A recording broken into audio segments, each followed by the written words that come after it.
The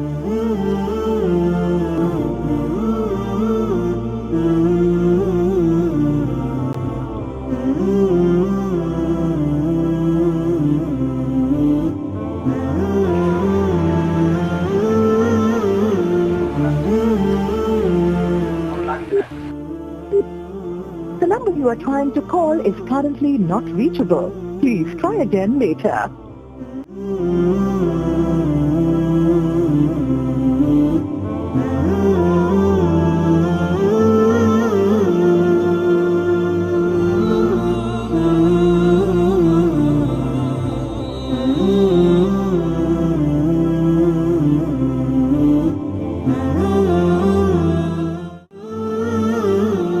আসসালামু আলাইকুম কারি সাহেব, কেমন আছেন?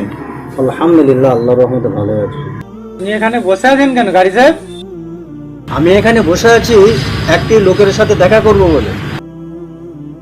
তার মোটেই দেখা পাচ্ছি না, তার অপেক্ষায় বসে আছি। আচ্ছা ঠিক আছে, আসছি।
কি ব্যাপার কারি সাহেব, ওবেলা দিয়ে আপনি এখানে দেখতে পাচ্ছি বসে আছেন, কি ব্যাপারটা কি?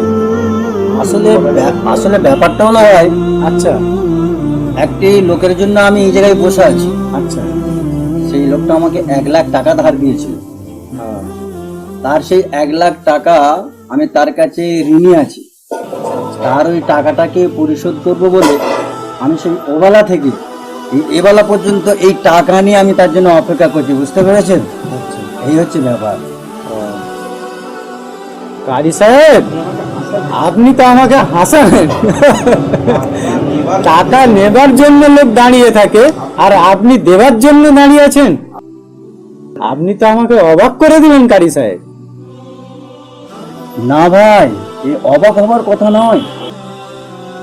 আল্লাহ সবাইকে একদিন এই দুনিয়া ছেড়ে তার দরবারে আমাদেরকে হাজিরা দিতে হবে। আমরা কোথায় কি করেছি সেই দিন সব কিছুর হিসাব হবে। সেই দিনকার কথা কারো মোটেও ভুলে যাওয়া উচিত নয়। ঋণ হলো এক ভয়ঙ্কর পাপের বোঝা। তাই আল্লাহ রাসূল সাল্লাল্লাহু আলাইহি ওয়াসাল্লাম তানার হাদিস শরীফে বলেছেন, কোনো মানুষ যদি কোনো মানুষের কাছে ঋণ করে, সেই ঋণ যদি মরণের আগে পর্যন্ত না পরিশোধ করে মরে, তাহলে ওই মানুষটাকে কিয়ামতের দিন ভয়ঙ্কর জাহান্নামের আগুনের সিন্ধুকের ভেতর আবদ্ধ করে তাকে শাস্তি দেওয়া হবে। তাই ভাই, ঋণ করলে ঋণ পরিশোধ করতেই হবে, তা না হলে ওইরূপ ভয়ঙ্কর জাহান্নামের আগুনে শাস্তি ভোগ করতে হবে। কারি সাহেব, আমি জীবনে তো অনেক অত্যাচার করেছি, অনেক জুলুম করেছি, মানুষের কাছে ঋণ করেছি, আরো তো কিছু কোনোদিন পরিশোধ করিনি। আজকে আপনি আমার নিজেকে পরিষ্কার করে দিলেন।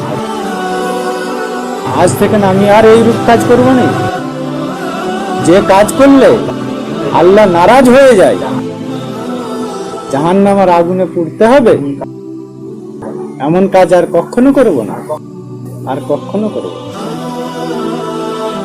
ঠিক আছে ভাই,